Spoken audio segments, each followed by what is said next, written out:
Baik, Assalamualaikum warahmatullahi wabarakatuh. Perkenalkan, kami perwakilan dari kelompok 4. Saya Siti Fatona Awaliyah, NIM 17111, dan rekan saya Alifia Khairunisa, NIM 20148, akan mempresentasikan hasil diskusi kami yang berjudul Konsep Dasar dan Penanganan Keracunan Nafsa. Kelompok kami beranggotakan 9 orang. Berikut nama-nama anggota kelompok kami. Dan terus selanjutnya kami akan membahas terkait nafsa. Ya, yang pertama, sebanyak 269 juta orang di dunia pernah menyalahgunakan narkoba. Prevalensi penyalahgunaan narkoba di Indonesia pada tahun 2011 sebanyak 4,5 juta orang. Angka tersebut mengalami penurunan menjadi 3 juta orang di tahun 2019. Nah, di tahun 2020, BNN mencatat hanya sekitar 21.000 orang yang mendapat pelayanan rehabilitasi akibat penyalahgunaan narkoba. Nah, PBB di tahun 2003 menyatakan bahwa penyalahgunaan narkoba masuk ke dalam 10 isu global utama kehidupan pemuda. Untuk nafsa itu sendiri terdiri dari narkotika, psikotropika, dan zat adiktif. Bahan atau obat yang dapat mempengaruhi kerja utama tubuh, yaitu yang mempengaruhi sistem saraf pusat dan menimbulkan gangguan kesehatan berupa fisik, psikis, maupun fungsi sosial akibat adanya adiksi dan juga dependensi. Sebagian jenisnya digunakan untuk pengobatan dan perkembangan ilmu pengetahuan. Namun, karena penggunaan nafsa ini sering disalahgunakan karena optimal dari pengendalian penggunaan nafsa ini masih kurang. Dan juga dari penyalahgunaan tersebut dapat menimbulkan pemakaian berlebih sehingga menyebabkan intoksikasi hingga kematian. Untuk narkotika sendiri merupakan zat atau obat baik yang bersifat alamiah, sintesis maupun semisintesis yang menimbulkan efek penurunan kesadaran, halusinasi, serta daya rangsang. Contohnya seperti heroin, kokain, morfin, dan juga ganja.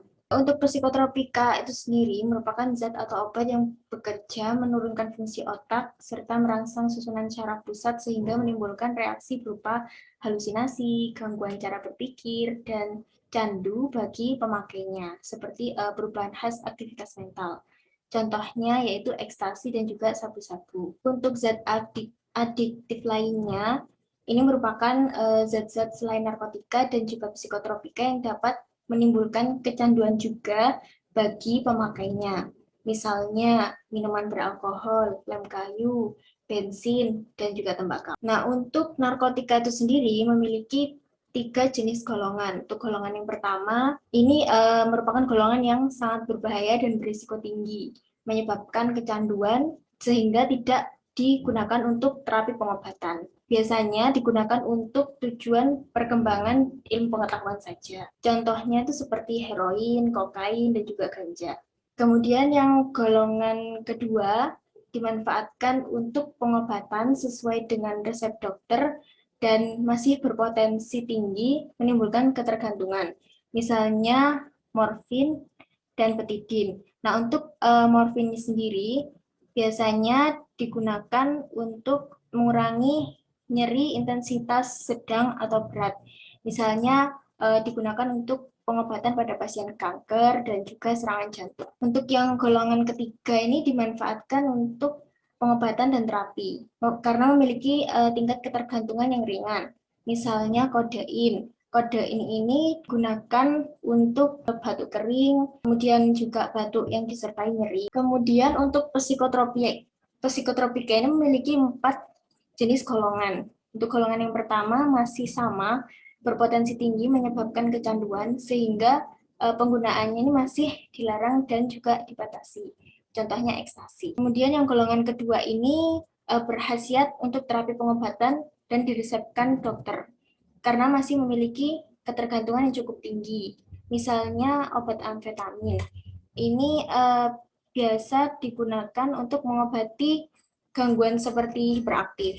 Contohnya pada penyakit ADHD, Attention Deficit Hyperactivity Disorder. Kemudian untuk golongan yang ketiga, ini memiliki ketergantungan yang sedang dan juga masih dalam peresepan dokter. Misalnya fenobarbital.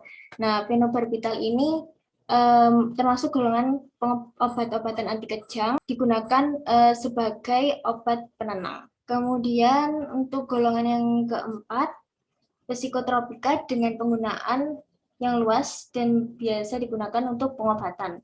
Karena resiko ketergantungannya yang kecil, obat golongan ini sering disalahgunakan. Contohnya pada diazepam dan nitrazepam. Nah, diazepam ini juga untuk mengatasi kejang dan memiliki efek penenang.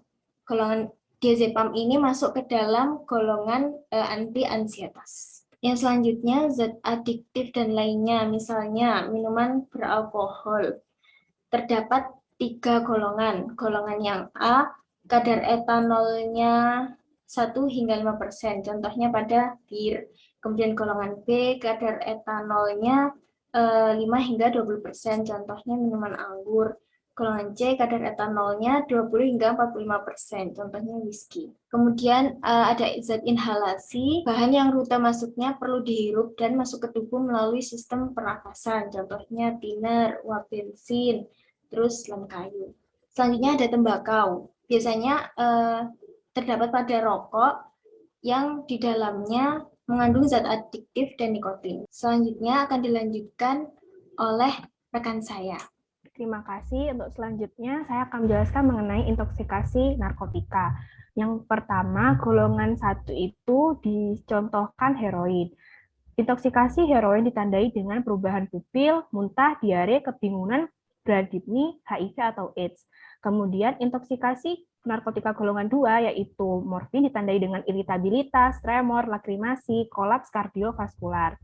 Kemudian untuk golongan yang ketiga itu ditandai dengan kesulitan bernafas, detak jantung lambat, kantuk berlebih, dan pingsan. Untuk yang golongan 3 dicontohkan kodein. Untuk penata laksanaan intoksikasi narkotika dapat dilakukan pemantauan dan perbaikan TTV meliputi denyut nadi, suhu badan, laju pernapasan. Kemudian perawatan ICU bila terjadi penurunan kesadaran dan dapat digunakan pula medikasi menggunakan naloxone dan nalmefin secara injeksi, bisa intravena, intramuskular dan subkutan. Untuk intoksikasi psikotropika golongan pertama yakni ekstasi itu ditandai dengan paranoia, hiperaktivitas, takikardi, psikosis dan koma. Untuk yang golongan 2 yaitu amfetamin ditandai dengan hipertensi, hipertenia, dan takipni. Yang golongan 3 yakni fenobarbital ditandai dengan inkoordinasi, polidipsia, midriasis, kelemahan otot, turunnya denyut jantung.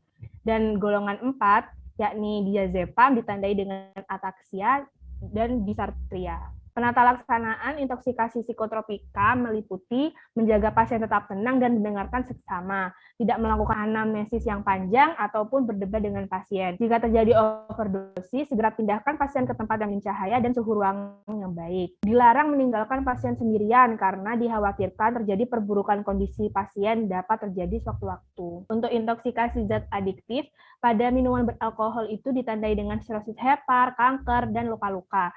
Untuk zat inhalansia ditandai dengan neuropsikosis, penurunan kemampuan kognitif, anosmia, atrofi optik, buta, dan tuli. Untuk golongan nikotin, seperti yang ada di rokok, itu ditandai dengan takikardi, status mental yang berubah, takipni, dan asidosis. Penata laksanaan pada intoksikasi zat adiktif itu dapat dilakukan.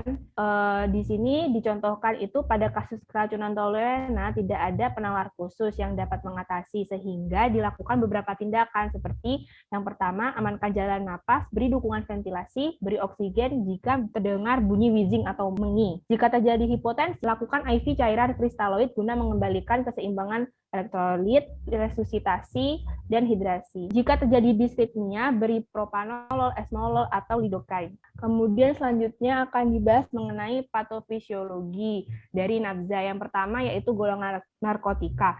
Untuk golongan narkotika sendiri, kami mengambil contoh patofisiologi dari heroin. Nah, yang pertama, heroin ini mengalir dalam darah menuju otak dan menempel pada protein khusus yang bernama mu opioid receptor. Mu opioid receptor ini akan mengaktifkan pekan otak tengah. Otak tengah tadi ini akan memberi sinyal pada ventral tegmental area atau VTA guna melepaskan dopamin ke bagian otak yang bernama nucleus accumbens atau NAC. Nah, dopamin ini fungsinya itu sebagai pemberi atau meningkatkan rasa senang atau bahagia. PVC ini atau prefrontal cortex mengirim respon ke VTA sebagai mekanisme untuk mengimbangi rasa senang itu dengan cara mencegah kita agar tidak melakukan tindakan yang berbahaya. Namun pada pengguna yang sudah mengalami adiksi heroin, fungsi atau mekanisme pengimbangan tadi itu tidak berjalan dikarenakan ada area otak yang bernama lobus ceruleus ini dia tidak berfungsi sebagai mana mestinya gitu. Jadi ada